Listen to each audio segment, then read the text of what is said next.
gente, na aula de hoje a gente vai começar os estudos de sinalização viária. A gente, pelo nosso cronograma, tá? Seguindo o cronograma, nós vamos ter aí, então, 2 aulas sobre sinalização. Uma aula específica sobre sinalização horizontal e vertical, e outra para a gente tratar especificamente sobre a parte de sinalização semafórica. Por que a gente vai ter uma aula específica sobre sinalização semafórica? Porque eu preciso que vocês entendam alguns conceitos e alguns cálculos que a gente faz com relação a semáforos, principalmente quando a gente trata de onda verde, que é, né, você parar no semáforo, ele abrir, ficar verde, e na próxima quadra ter outro semáforo, ele ficar verde para você, e assim sucessivamente, né? Então, isso a gente chama de onda verde. E aí tem estudos específicos que vão nos auxiliar a entender se precisa dessa coordenação semafórica ou não precisa. Então, eu vou mostrar tudo isso para vocês, tá? Mas hoje, a gente vai falar sobre sinalização horizontal e vertical. Isso não é uma aula de autoescola, que bom, né, que não é uma aula de autoescola. Mas eu vou puxar alguns conceitos que provavelmente todos vocês já aprenderam, e algumas normas e manuais que quem tiver interesse na área já deixo disponível para vocês. Aí vocês já têm o tal do caminho das pedras, né? Então, a gente vai falar hoje sobre os objetivos da sinalização, a classificação, sinalização vertical, horizontal, a semafórica a gente não vai falar, e eu vou deixar essa parte de semafórica e outros sistemas para a nossa próxima aula, tá? Quais são os objetivos principais da sinalização? Só para lembrar que, caso vocês tenham interesse, todo esse material que eu estou passando para vocês, e com muito mais detalhamento, ele está contido no livro, fazendo merchan aí, né? Mas ele está contido no livro. Quem tiver interesse em comprar, venha falar comigo, que eu estou com 50% de desconto, eu consigo, como escritora, 50% de desconto, e ele também está disponível na biblioteca da Pearson para vocês, tá? Então, para quem não sabe, quando vocês veem, deixa eu abrir, aqui no canto direito, tem essa biblioteca digital. Então, vocês entram aqui, procuram por tráfego, e vai ser o único livro que vai aparecer de engenharia de tráfego, e aí vocês podem ter acesso gratuito a ele também. Voltando, então, os principais objetivos da sinalização viária, seja ela horizontal, seja ela vertical, é organizar a circulação de veículos e pessoas nas vias públicas através de informações relevantes para a disciplina de movimentação do tráfego, visando segurança e fluidez dos usuários. Então, no planejamento de transportes, a gente sempre vai prezar, primeiramente, pela segurança, e aí, pela fluidez e pelo conforto. Então, a sinalização, ela vem como uma forma de auxiliar todo o sistema de tráfego, a gente atingir, então, esses objetivos de segurança e fluidez. Regulamentar as obrigações, as limitações, proibições ou restrições que governam o uso da via, e aí por meio de placas ou inscrições no pavimento. Advertir os condutores sobre os perigos existentes na via, alertando também sobre a proximidade de escolas, passagens de pedestre, etc. E indicar o posicionamento dos veículos na via e as direções para atingir os locais de interesse. Então, tudo isso, toda essa gama de objetivos que nós temos, o que a sinalização, ela nos propõe, tanto a horizontal quanto a vertical. A sinalização mais importante que a gente tem é a sinalização vertical, e logo depois vem a sinalização horizontal, tá? Então, o que isso significa? De nada adianta a gente ter as inscrições no pavimento, as sinalizações horizontais, se a gente não tiver placas indicadoras. E isso, assim, é uma coisa que a gente aprende para a vida, porque é um motivo de recorrer à multa, tá? Então, se vocês forem... Isso não é malandragem, é o que deve ser. Se um dia vocês levarem uma multa por qualquer motivo, e tiver ou só a sinalização horizontal ou só a sinalização vertical, principalmente se tiver só a sinalização horizontal, vocês podem sim recorrer, tá? Então, é um conjunto, e esse conjunto ele deve estar presente em todas as vias. Seria lindo se fosse assim, né? Porém, a gente ainda está longe de atingir isso. Qual que é a classificação que a gente tem dentro da engenharia de tráfego da sinalização? Temos a sinalização vertical, e dentro da sinalização vertical temos a sinalização de regulamentação, advertência e indicação, que é aquilo que a gente aprende lá na autoescola. Sinalização horizontal, a gente também tem a sinalização de regulamentação. A sinalização semafórica, essa semafórica, ela está contida na sinalização vertical, tá? Mas a gente trata de forma separada. E também obras e dispositivos auxiliares, como aqueles cones, tachões, taxas, e demais formas de sinalização, balizas, que a gente tem especificamente, por exemplo, para as obras, tá? Para quem tiver interesse em entender um pouco mais sobre a sinalização, a gente tem, então, o Manual Brasileiro de Sinalização. Se vocês entrarem no site do DENATRAN, que é o Departamento Nacional de Trânsito, em publicações, nós vamos ter, então, 5 volumes de manuais. O volume 1 vai versar sobre a sinalização vertical de regulamentação, o volume 2, sinalização vertical de advertência, o volume 3, sinalização vertical de indicação. Então, esses 3 volumes vão falar sobre a sinalização vertical. Depois nós temos o volume 4, que vai tratar especificamente sobre a sinalização horizontal, e depois o volume 5, com a sinalização semafórica. Dentro desses manuais, vocês vão encontrar como elaborar os projetos, quais são as dimensões das placas, quais são as dimensões dos pórticos, dimensões, larguras de faixa, enfim, tudo, absolutamente tudo o que concerne a sinalização está contida nesses manuais. E a gente deve seguir esses manuais para realizar os projetos de sinalização. Caso contrário, a gente invalida o projeto, tá?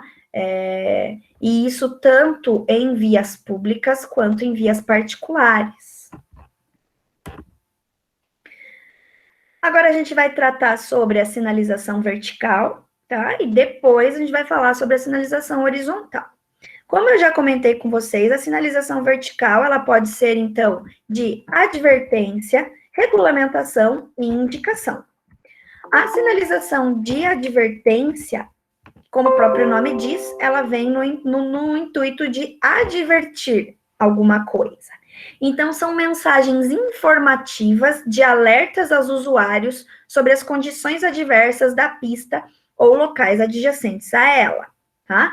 Então, ele vem como uma forma de alerta, como, por exemplo, um cruzamento, né? Bifurcações aí em Y ou em T, lombadas, depressões, declives e aclives, quando há um estreitamento na pista, tanto para um lado quanto para o outro lado da pista, alargamento de pista, se há obras, enfim, tudo que tiver relação com alerta, né, como a gente tem aí a cor amarela, é alerta, ela é considerada a sinalização de advertência. A sinalização de indicação, a gente sempre vai utilizar, então, ou a cor azul ou a cor verde. Como o próprio nome diz, então, ela tem a intenção de indicar alguma coisa ao usuário. Tem por função identificar, orientar, posicionar, indicar e educar os usuários, facilitando o seu deslocamento. Então, a sinalização de indicação, a gente sempre vai... nesse tipo de sinalização, vão estar contidas mensagens como aonde estou, qual cidade, qual estado, ou para onde vou, né? Então, aqui, por exemplo, se você for reto, vai para Goiânia. Se você fizer aqui a conversão à direita, você vai ter um retorno. Então, são as placas que vão te indicar onde está e para onde você deve ir, ok? E, por fim, a sinalização de regulamentação, que são as placas vermelhas, que são, então, mensagens imperativas cujo desrespeito constitui infração de trânsito. A sinalização de regulamentação, como o próprio nome diz, ela vai regulamentar o trânsito, ou seja, ela vai estabelecer as obrigações e as proibições dentro de um sistema de transportes. Então, dentro da sinalização de regulamentação, temos a placa de pare, a placa de dê a preferência, proibido seguir em frente, proibido conversão à esquerda, à direita, enfim. Tudo que for relacionado à proibição ou à obrigação, nós temos nas sinalizações de regulamentação. Inclusive, né, aquelas placas de não estacione, não pare, não estacione, e aí, juntamente com o horário que você pode realizar, que você pode estacionar, que você pode parar, enfim, ela pode também ter um complemento aqui na parte de baixo. Velocidade máxima da via, né? Na sinalização de regulamentação, a gente sempre vai ter formas, cores e tamanhos padronizados. Então, essas tabelas eu retirei lá do manual de sinalização do Denatran. E aqui nós temos, então, as formas redondas, né, de obrigação ou restrição e proibição. O fundo sempre vai ter cor branca, o símbolo sempre vai ser preto, se tiver alguma coisa aqui escrita, né? A tarja vai ser vermelha, a orla vai ser vermelha e as letras pretas. Esse é o padrão que a gente vai encontrar. Qualquer coisa diferente disso tá errado, tá fora do padrão, ok? Temos também as outras formas, né, de placa, que é a placa de pare, a placa de dê a preferência, R1 e R2. Também temos as cores, padrão.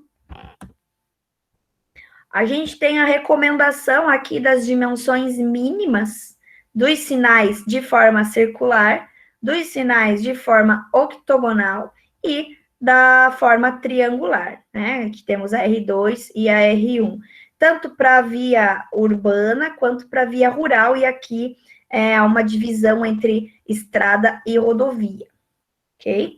Então, temos o diâmetro mínimo, a tarja mínima, a espessura, né? E a orla mínima para cada uma das placas. Tudo isso é importante a gente se ater a essas dimensões por conta da visibilidade. Então, por exemplo, uma placa, acho que eu não coloquei aqui, mas, por exemplo, uma placa de velocidade máxima da via, quando a gente vai mudar, por exemplo, de 80 km por hora para 60 km por hora, a gente tem que fazer alguns cálculos e seguir a regra de espaçamento entre as placas e de diâmetro, para que o carro, em determinada velocidade, consiga enxergar aquela placa de um modo adequado e que tenha tempo de desacelerar para mudar a velocidade conforme a regulamentação daquela via. Isso num cenário ideal, né? Temos as colunas e braços e pórticos de sustentação das placas. Então, quando é uma placa simples, a gente chama, né, de coluna simples. Coluna dupla, temos duas formas de coluna dupla, né, dependendo se a placa está na vertical ou na horizontal. Braço projetado, simples, né? O braço projetado duplo. Semipórtico simples, semipórtico duplo e o pórtico. Então, são essas as formas de sustentação da sinalização vertical. A gente também tem que se atentar ao que chamamos, então, de retrorefletividade e iluminação. Aqui houve um erro de dislexia da professora de vocês, que escreveu imulinação. Mas tá tudo bem, depois eu altero e corrijo lá para vocês, né? Às vezes, na rapidez ali de digitar, a gente acaba se embolando. Então, com relação à retrorefletividade e à iluminação dessas placas, né? Os sinais de regulamentação, eles podem ser aplicados em placas pintadas, retrorefletivas, luminosas, ou seja, dotadas de iluminação interna, ou iluminadas, dotadas de iluminação externa frontal. Nas rodovias ou vias de trânsito rápido, que não tem iluminação pública, as placas elas devem ser retrorefletivas, luminosas ou iluminadas. Ou seja, quando a luz do carro bate na placa, ela volta e a gente consegue enxergar de maneira adequada o que está contido naquela placa. Em vias urbanas, é recomendado que a placa de parada obrigatória, né, a placa de pare, e a placa de dê a preferência e também a placa de velocidade máximo sejam, no mínimo, retrorefletivas. Eu tinha umas plaquinhas aqui em casa que mostravam a diferença, né, das placas que não eram retrorefletivas e das placas retrorefletivas, mas acabou se perdendo na mudança. Eu vou ver se eu consigo alguns exemplares para que quando a gente voltar, se tudo der certo, né? Quando a gente voltar às nossas aulas, eu levar para vocês verem qual que é o tipo de material que é utilizado na placa. Bem interessante. Posicionamento na via, né? Então, de nada adianta a gente ter uma placa no padrão correto, retrorefletiva, luminosa, iluminada, e a gente colocar ela no posicionamento errado. Então, nas vias rurais e urbanas de trânsito rápido, a não ser que o espaço seja limitado, é recomendado manter uma distância mínima de 50 metros entre as placas. Como eu já havia comentado, esse distanciamento mínimo de 50 metros é para que o usuário ele consiga ler tudo que está escrito na placa, tudo que está inscrito naquela placa. E esse espaçamento mínimo, ele se dá em razão do tempo de percepção e do tempo de reação dos condutores, especialmente quando são desenvolvidas velocidades elevadas. Então, você imagine, numa via de trânsito rápido, a gente colocar uma placa de lombada com 20 metros de antecedência. Então, ocorreriam vários problemas. Então, no mínimo 50 metros. Geralmente, quando a gente está trabalhando com rodovias de trânsito rápido, ou com rodovias em área urbana, por exemplo, a gente sempre vai colocar a placa, quando tem lombada, a 200, 100 e 50 metros, para que o usuário seja devidamente avisado que lá na frente vai, sim, ter algum obstáculo que vai necessitar de uma redução de velocidade. Nós temos, então, aqui o posicionamento das placas na via. Essa placa, ela deve estar contida aí entre 93 e 95 graus com relação ao eixo longitudinal da via, tá? Se for exatamente 90 graus, a gente vai ainda ter um problema de visibilidade, né? Então, para que o usuário ele consiga perceber o que está contido na placa, e principalmente à noite, né, que a luz do carro consiga bater na placa e o usuário consiga ler, a gente precisa ir de um ângulo, então, de 93 a 95 graus. Outro ponto importante que causa um grande problema, porque a maioria das vezes isso está fora do padrão, principalmente em vias urbanas. Então, as placas devem ter entre 2 metros e 2,5 metros de altura, ou maiores do que 4,6 metros quando suspensas, né? Quando a gente utilizar os pórticos ou semipórticos, além de serem colocadas no mínimo a 30 centímetros do prolongamento do meio-fio ou do bordo da pista transversal, e 40 centímetros aí do prolongamento do meio-fio em casos de curva. Por que 2 metros a 2,5 metros? Aí vamos puxar para a parte urbana. Então, a placa, ela está onde? Na maioria das vezes, ela está contida na calçada, né? Então, a gente precisa manter essa altura aí de 2 metros a 2,5 metros, para que ninguém bata a cabeça na placa, tá? Se vocês andarem pela cidade e pegarem um trecho que tem bastante placa e começarem a medir, vocês vão ver que, isso eu não falo que é via de regra, mas, sei lá, em 70% dos casos está fora do padrão, tá? Então, é muito comum isso acontecer. E aí, a gente batendo cabeça em placa, enfim, né? Então, é por isso que a gente tem que manter essa altura mínima. As placas, elas devem ter 1,20 m de altura, ou maiores do que 5,5 metros quando suspensas. Isso a gente está falando em vias rurais, tá? Aqui, vias urbanas, vias rurais, rodovias, né? Além de serem colocadas no mínimo a 1,20 m do bordo externo do acostamento ou pista, e 80 centímetros de defensa e 1,80 m para placas suspensas, tá? Então, a regra muda um pouco. A gente tem alturas menores, porque a gente não vai ter passagem de pedestre ou qualquer tipo de obstáculo. E a altura, ela é maior nos pórticos por conta de caminhões. Tá? Posicionamento das placas de pare nas vias urbanas. Então, as placas de pare, de parada obrigatória, elas têm que ser colocadas no máximo a 10 metros do prolongamento do meio-fio ou do bordo da pista transversal.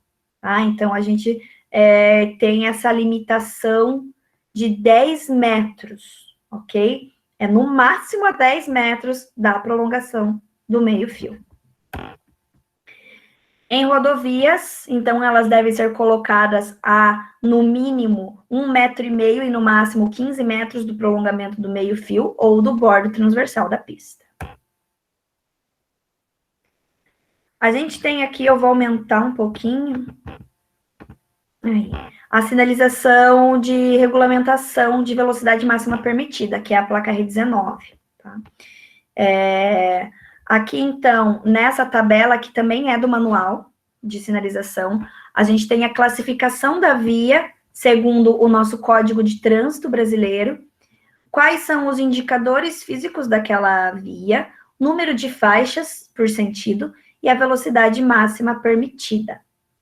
Aqui a gente tem a classificação viária, os indicadores, o número de faixas, a velocidade máxima permitida em carros, motos e caminhonetes, e caminhões, ônibus e demais veículos, né? Então, veículos leves e veículos pesados. Obviamente, aqui a gente tem uma via urbana e aqui uma via rural. Então, vias de trânsito rápido, pista simples, com sentido de circulação único ou duplo, ou pista dupla, com número de faixas por sentido, 2 faixas ou mais, velocidade máxima permitida 80 ou 90 km por hora. Via arterial, então as nossas rápidas de Curitiba, por exemplo, né? A própria linha verde também. Pista simples ou dupla, 2 ou mais faixas de trânsito por sentido, uma velocidade máxima de 60 ou 70 km por hora, e assim sucessivamente até a via local, onde a gente vai ter pista simples ou dupla, uma faixa de trânsito por sentido ou mais, e aí 30 ou 40 km por hora. Em Curitiba, hoje, o padrão de velocidade daqui para frente, nas vias urbanas, aí, arteriais, de trânsito rápido, não. Mas as vias arteriais, a gente vai baixar tudo para 50 km por hora. Essa vai ser a tendência. Essa tendência a gente vai ver nas próximas aulas, é o que a gente chama de traffic calming, que é o acalmamento do trânsito. Isso serve para que ocorram menos acidentes ou acidentes mais leves, principalmente com ciclistas e com pedestres, tá? Então, quanto menor a velocidade, a gente vai ter um maior tempo de reação e de percepção, e a gente vai precisar de menos distâncias para realizar a frenagem. Ou seja, a frenagem ela vai ocorrer de uma forma muito mais tranquila do que num caso onde a velocidade máxima aí é 70 km por hora. Isso a gente viu lá nas primeiras aulas, né? Para rodovias, então, a gente já tem umas velocidades maiores, né? E em trechos de vias rurais inseridos em áreas urbanas, ou seja, rodovias dentro de área urbana, cujas características operacionais sejam similares às das vias urbanas, devem ser classificadas como a via urbana. Então, a velocidade máxima permitida, ela deve ser definida com base na tabela de via urbana, em caso de rodovias inseridas no meio urbano. Ok.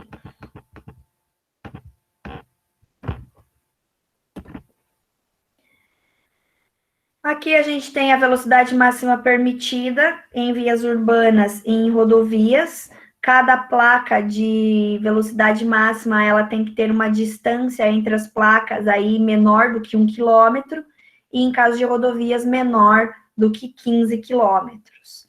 Ou seja, numa rodovia, a cada 15 quilômetros, eu tenho que ter uma placa de velocidade máxima permitida.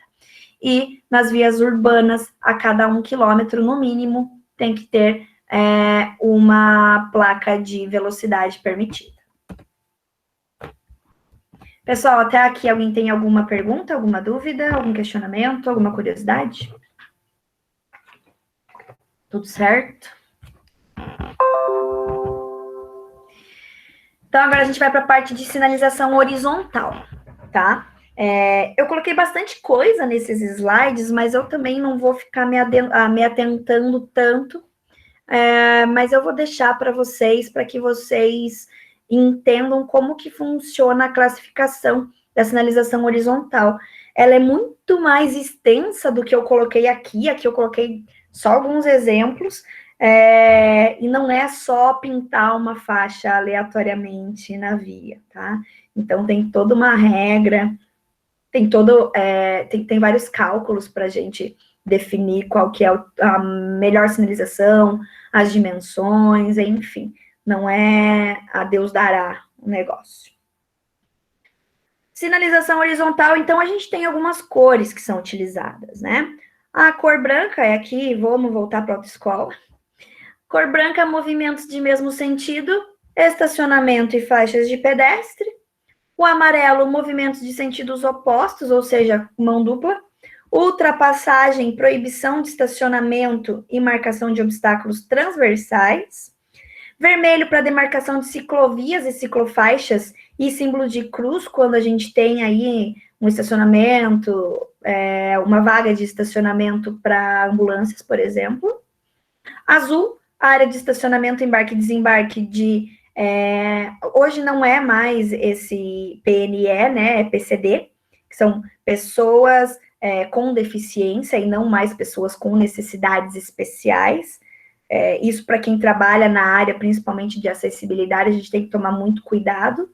É pessoa com deficiência e não pessoa portadora de deficiência, porque você porta alguma coisa, eu porto uma arma, eu porto um celular, é alguma coisa, né, que você pode portar ou não. E a pessoa, ela não porta a deficiência, né? Uma hora eu tô, outra hora eu não tô. Não, é uma pessoa com deficiência. Essa é a forma que eles querem ser tratados. Então, como é a forma que eles querem ser tratados, nada mais justo do que nós que estamos de fora tratar eles dessa forma, tá? Então, mudou essa nomenclatura. Não é mais PNE, é PCD.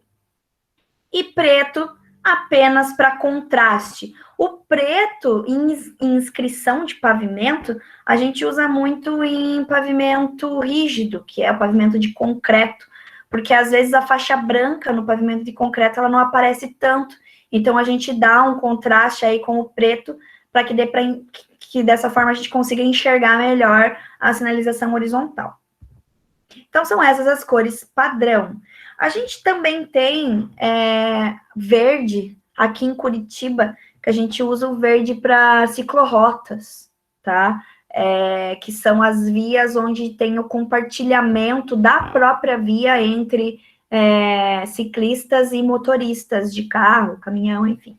Então, a gente também está utilizando o verde. E a gente utiliza o verde também quando a gente tem faixa exclusiva para ônibus dentro de uma via, né? Não estou falando de canaleta, estou falando de faixa exclusiva dentro de um sistema. A gente tem uma classificação bem extensa da sinalização horizontal. Então, são marcas longitudinais, ou seja, no mesmo sentido da via, marcas transversais à via, marcas de canalização, marcas de delimitação de controle de parada ou estacionamento e inscrições no pavimento. Essas inscrições no pavimento, cuidado escola, atenção curva, pare, dê a preferência. Então, são coisas escritas no pavimento, né? E não marcas, são inscrições. Com relação às marcas longitudinais, a gente tem várias divisões também. Então, dentro das marcas longitudinais, temos as linhas de divisão de fluxo oposto, e dentro das linhas de divisão de fluxo oposto, a gente também tem uma longa variedade de sinalizações. É bem extenso, eu vou trazer só alguns exemplos básicos para vocês. A LFO1, né, linha de divisão de fluxo oposto 1, ela é determinada, então, pela linha simples contínua. Amarela, porque a gente está dividindo o fluxo oposto. E é contínua, por quê? Porque não pode ultrapassar. Ou seja, pode ser complementada aí pela placa R7, proibido ultrapassar, pode não, deve, né? Podem ser aplicadas taxas e taxões retrorefletivos para salientar a proibição. Nas rodovias a gente só usa taxa, não usa taxão, porque o taxão ele é muito grande e pode ocorrer algum tipo de acidente um pouco mais grave por conta da velocidade, tá? E a gente usa, então, as linhas simples e contínuas para vias de largura menor do que 7 metros. A LFO2, né, a linha de divisão de fluxo oposto 2, ela é uma linha simples seccionada, ou seja, a gente vai utilizar o amarelo e vai seccionar, linha tracejada, linha seccionada. Também a gente pode usar aí as taxas retrorefletivas, e aqui, então, é permitida a ultrapassagem. LFO3, linha dupla contínua, ou seja, é proibida a ultrapassagem para os dois lados, e a gente utiliza essa linha dupla quando as vias têm largura maior do que 7 metros. Essa é a diferença da LFO1 para a LFO2. A dupla a gente usa quando é mais de 7 metros e a simples quando é menos de 7 metros. A gente tem em interseções urbanas, então, um detalhamento aqui do mínimo da largura das faixas e comprimentos e afins. A gente pode optar por não colocar nada no meio, ou inserir o chamado yellow box, né, que é aquela caixa que a gente coloca onde proíbe que o carro fique parado no cruzamento. A gente pode também inserir essa linha tracejada, né, a linha sem continuidade. E a gente pode proibir os deslocamentos laterais, né? Então, aqui não pode fazer nem a conversão à direita nem à esquerda, porque a nossa faixa, ela está proibindo. Obviamente que uma faixa sozinha é muito complicado de proibir alguma coisa, né? Então, se é um local muito movimentado, se é um local com perigo muito grande de acidentes, a gente não vai optar por somente pela sinalização horizontal, a gente vai ter que optar por alguma barreira. Para realmente impedir esse tráfego, essas conversões. A gente tem a LFO4, que é a linha contínua e seccionada. Então, num local é permitida a ultrapassagem e na outra mão é proibida a ultrapassagem. A gente tem aqui aplicação específica em rodovias com largura superior a 7 metros na aproximação de pontes e viadutos. Então, aqui o que acontece? Obviamente que em pontes e viadutos é proibida a ultrapassagem em ambos os lados. E se caso ocorra de antes ser permitida a ultrapassagem, tanto de um lado quanto do outro, a gente tem aí um mínimo de distanciamento, tá? Então, a 150 metros da minha ponte, e a partir de 80 metros aqui, antes a gente já tem que proibir a ultrapassagem, ok? Tanto de um lado quanto para o outro, tá? Então, no mínimo 80 metros aí. Saindo da LFO, que trabalhamos com o fluxo oposto, a gente vai para a LMS, que é de mesmo sentido, ou seja, as faixas brancas. A denominação é praticamente a mesma, então, linha simples contínua, pode ser complementada aí pela placa proibido mudar de faixa, pode também ser aplicada as taxas retrorefletivas, brancas, né? Então, é a mesma denominação que a gente tem, só vai mudar a cor. A mesma coisa no caso de pontes, então, na aproximação também, né, na aproximação de interseções, a gente vai ter aí uma distância de proibição entre 15 e 30 metros, ou seja, 15 ou 30, até 30 metros antes do cruzamento, a gente tem que proibir a ultrapassagem aqui entre as faixas. LMS2 é a linha seccionada, branca, né? Porque a gente está trabalhando com sentido único. Então, a gente saindo aqui das linhas de divisão de fluxo de mesmo sentido, LMS, a gente vai para as linhas de bordo, a chamada LBO. As linhas de bordo, elas são sempre contínuas. E também pode ser aplicada a taxa retrorefletiva brancas, em vias urbanas ou rurais. Então, é a linha de bordo, é onde termina a minha via, ok? A gente tem a posição em relação à guia, então a gente tem a distância correta, então é aqui no mínimo 10 centímetros da sarjeta, a gente já vai inserir a sinalização. Temos as linhas de continuidade, então mantém a largura da linha que vai anteceder, e ela é utilizada para dar continuidade à linha de divisão dos fluxos, quando a gente vai ter acréscimo ou supressão de uma faixa de tráfego. São essas as linhas de continuidade, tá?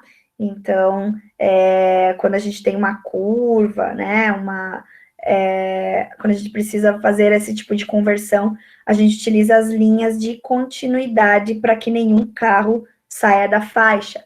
Como a gente viu anteriormente, a intenção, o objetivo da sinalização é orientar o tráfego, né? Então, se a gente não fizer esse tipo de sinalização orientando as faixas, pode ser que ocorra algum acidente. Marcação de faixa exclusiva, a gente também tem esse tipo de marcação, tá? No contrafluxo, ou seja, quando os carros estão indo e os ônibus vindo, a gente vai utilizar a faixa amarela, e no fluxo, a gente utiliza a faixa branca, da mesma forma.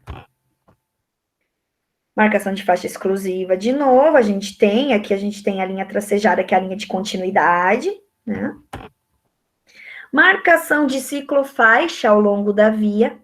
É importante ressaltar que as ciclofaixas, quando elas ocorrem em sentido único, a gente tem que ter aí no mínimo 1,5 metro de largura, e quando é sentido duplo, no mínimo 2,5 metros de largura. Se alguém souber onde encontra isso, me avisa, tá?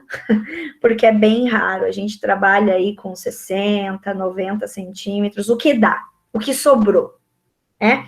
Então, o que sobrou é ciclovia, o que sobrou é calçada, é assim que funciona, infelizmente. A cultura veio e está mudando bastante, a gente está dando mais importância para o ciclista e para o pedestre, como deveria ser desde o início, mas ainda está a passos bem lentos. Fora disso aqui, está fora de norma, a gente não pode aceitar, nem como cidadão, nem como fiscal de obra, nem como a pessoa que está executando, o engenheiro responsável que está executando, ou o projetista, tá? Então, isso é inaceitável.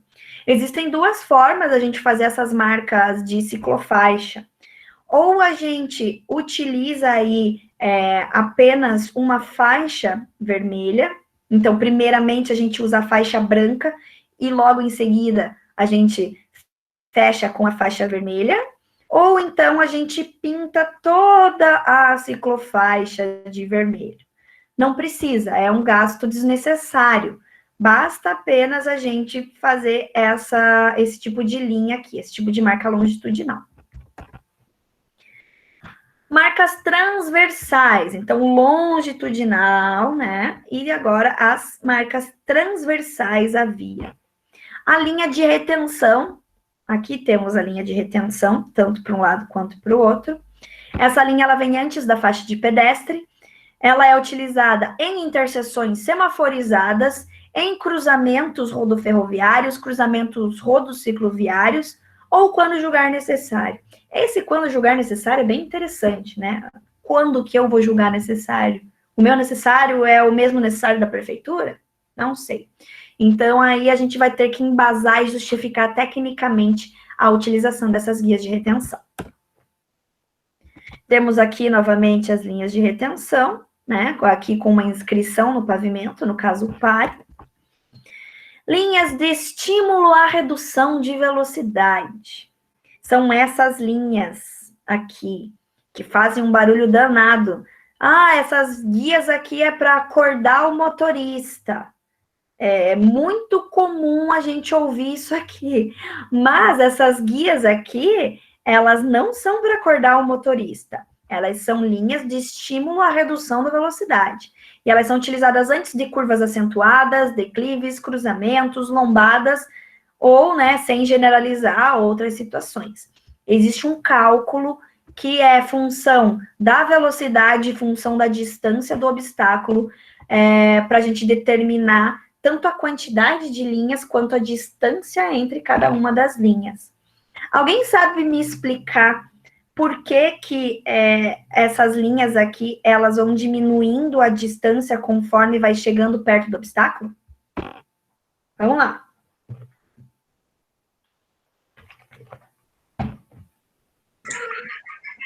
Porque o tempo de resposta, talvez, professora, ali ele já está rápido, aí ele consegue fazer uma frenagem, já vai segurando e vai dar tempo de segurar ali, não sei. Isso, também. Também é isso, com certeza. Alguém tem mais alguma ideia? Para avisar que está ficando próximo do obstáculo? Também. Isso aí. E como que ela avisa que está ficando próximo ao obstáculo? É pelo som. A gente tem que manter uma continuidade no som dessa linha de estímulo à redução de velocidade. O que a gente faz normalmente? Ninguém reduz tanto assim a velocidade. Claro que quando a gente precisa passar por uma lombada, a gente reduz. Mas em outras situações onde não é um obstáculo físico, a gente vai passar, né? Tum-tum, tum-tum, tum-tum, tum-tum, tum. Não é para fazer isso. É para manter o mesmo som, a continuidade do som, né? Tum-tum, tum-tum, tum-tum. O que isso significa? Eu mantendo a continuidade do som, significa que eu estou reduzindo a velocidade, porque eu tenho um menor espaço e o mesmo tempo daquele som que você está ouvindo. Ou seja, é a ideia justamente de você reduzir a velocidade. E o oposto também, né? Então, se eu não reduzo a velocidade e eu ouço esse tum-tum-tum-tum-tum, né? Diferente do que eu mantive aqui, eu sei que eu estou numa velocidade maior do que a que eu deveria estar e que eu vou ter que reduzir de alguma forma. Então, é justamente esse o motivo da gente utilizar essas linhas de estímulo à redução da velocidade. Muito bem, é isso aí. Linha de preferência, né? Então, aqui a gente demarca o limite onde o veículo pode parar. A gente usa a linha tracejada. Linha de travessia de pedestres, né? A famosa faixa de pedestres. Então, é um elemento fundamental para a conectividade da rede de transporte a pé e ela deve respeitar, sempre que possível, o caminho do pedestre. O caminho do pedestre e não o caminho que eu, projetista, acho conveniente. Isso é muito importante e isso vai diferenciar um sistema bem elaborado de um sistema que só vai pensar no carro. Tá, professor? O que você quer dizer com isso?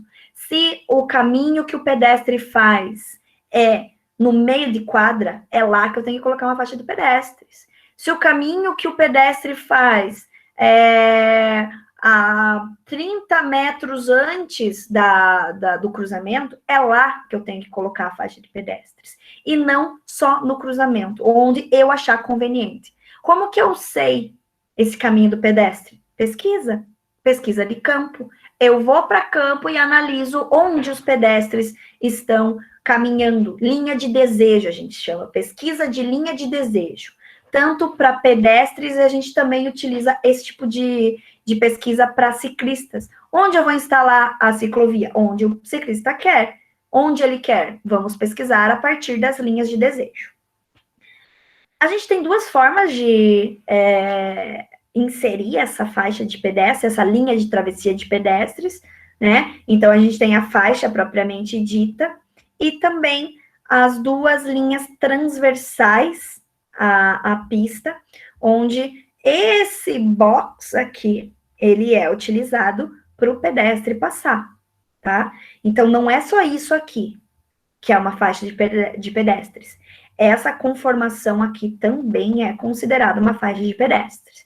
E a gente encontra muito por aí. Seguido de uma inscrição no pavimento, olhe, né? Então, a gente vê muito por aí o olhe junto com essas faixas. Marcas transversais, né? Então, a marcação de cruzamento rodocicloviário, ou seja, onde a gente tem carros passando, veículos motorizados e bicicletas.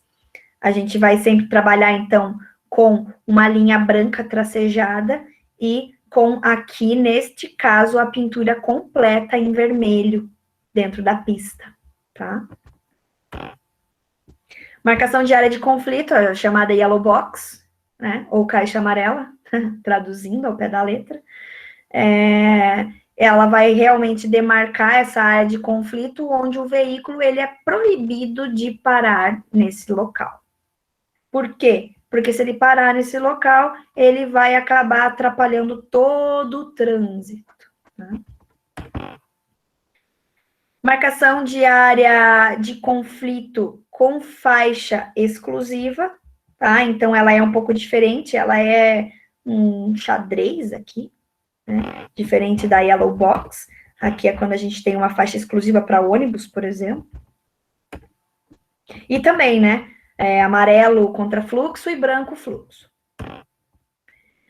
Marcação de cruzamento rodoferroviário. Então, a gente vai ter essa inscrição de pavimento aqui, que vai determinar e que vai mostrar para o usuário que mais à frente teremos uma ferrovia, tá? Temos também as distâncias básicas que essas faixas devem estar. E com relação ao cruzamento ferroviário, a gente tem dois tipos de sinalização. A sinalização passiva e a sinalização ativa. A sinalização passiva, então, o que é essa sinalização? O motorista, ao avaliar o perigo da travessia pela distância e velocidade que o trem se aproxima, decide quanto à oportunidade ou não de executar a travessia. Quem vai decidir é o motorista. Então, condições de visibilidade e facilidade de manobra do veículo rodoviário perfeitamente satisfatórias. Placas verticais, marcas no pavimento e iluminação da travessia, advertindo o motorista da proximidade do cruzamento. Então, a gente vai ter uma sinalização adequada, óbvio, que a gente não pode deixar um cruzamento rodoferroviário sem sinalização, mas quem vai decidir se vai realizar a travessia ou não é o motorista. E para que ele possa tomar essa atitude com a maior segurança possível, as condições de visibilidade elas devem ser perfeitas, né? Diferentemente aqui do que chamamos de sinalização ativa, que é uma sinalização que avisa de forma contundente a proibição de executar a travessia, por meio de sinais luminosos ou sonoros, acompanhados ou não da obstrução física da travessia, né, as cancelas. Então, quando as vias se cruzarem em trecho aproximadamente plano e horizontal e formarem um ângulo em torno de 90 graus e não houver obstáculos que impeçam a visibilidade de trens que se encontrem a distância crítica do cruzamento, a sinalização que a gente pode utilizar é a sinalização passiva, principalmente quando a frequência de trens for pequena. Então, aí a gente tem que ter uma visibilidade perfeita.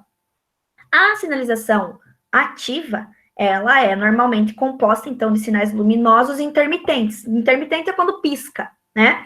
Sinais sonoros fortes e também barreiras físicas de funcionamento automático, as cancelas, que se erguem bloqueando a passagem dos veículos rodoviários. Essa é a diferença entre a sinalização passiva e a sinalização ativa, tá?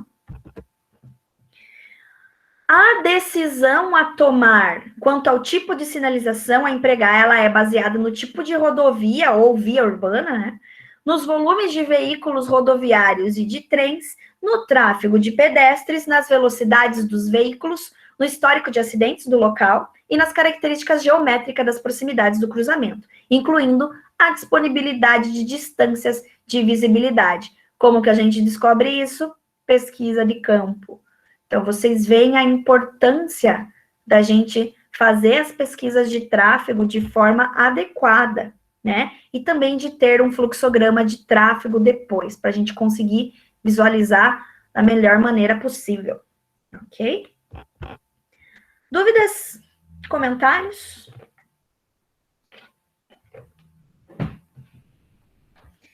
Então, gente, o que eu queria passar hoje para vocês era isso, tá? Professora, no trabalho, para a gente utilizar essas marcações, tipo linha contínua, linha tracejada, da maneira que a gente entender que deve colocar ali, certo? Isso mesmo, da maneira que vocês acharem conveniente. Obviamente, alguns de vocês vão utilizar mais sinalizações e outros vão utilizar menos sinalizações. A correção do trabalho, eu vou até abrir aqui, ela vai ser... Oi? Aproveitando isso, né, acho que é melhor você responder a pergunta dela, só para não esquecer a minha pergunta. Tá, então guarda ela aí quando eu terminar você pergunta. Desculpa. Imagina, que é isso? Então, ó, o que eu vou corrigir no trabalho? O que eu quero que vocês levem em consideração? Que a sinalização, ela ocorre em meio urbano, cruzamento de vias de sentido duplo de tráfego, faixa de travessia de pedestres, vocês têm que colocar, e aí eu quero saber aonde. Uma escola, velocidade de 50 km por hora, aonde vocês vão colocar essas placas, via com 9 metros de largura, qual é o tipo de faixa que vocês vão colocar, portão de saída dos alunos aqui na via principal, tá? Então, que tipo de sinalização que vocês vão colocar? É isso que eu quero saber. Vocês podem inserir, e aqui tem um ponto de ônibus, tá? Um ponto de ônibus e um ponto de ônibus aqui. Então, façam a sinalização da via principal e do que a gente chama aqui de gola, que é até o comecinho das transversais. Tá, beleza. É isso. Então, qual que é a próxima pergunta? Eu ia perguntar se a gente que ia determinar se seria via de mão dupla ou mão única, mas agora a professora voltando ali, eu vi que já está determinado já, mas era essa a minha dúvida. Então, tá bom. Então, vai ser via de mão dupla. E aí, usem a imaginação de vocês. Não vou dar nota, quem colocou mais sinalização vai levar mais nota. Não, porque é uma coisa um tanto quanto relativa. Eu não quero perfeição. Eu quero que vocês utilizem o material que a gente aprendeu aqui, que eu mostrei para vocês, e o bom senso, tá?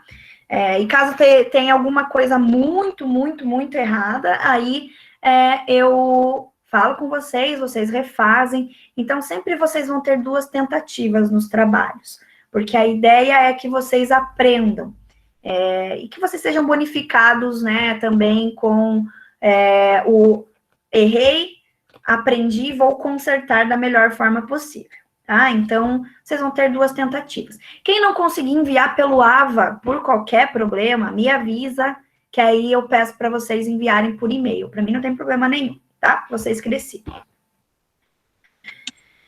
Professora, ali as placas, no caso, a sinalização vertical, para colocar ali no desenho, no croquis, faz o desenho dela ou coloca o código da placa? Como você achar melhor. Como você que sabe.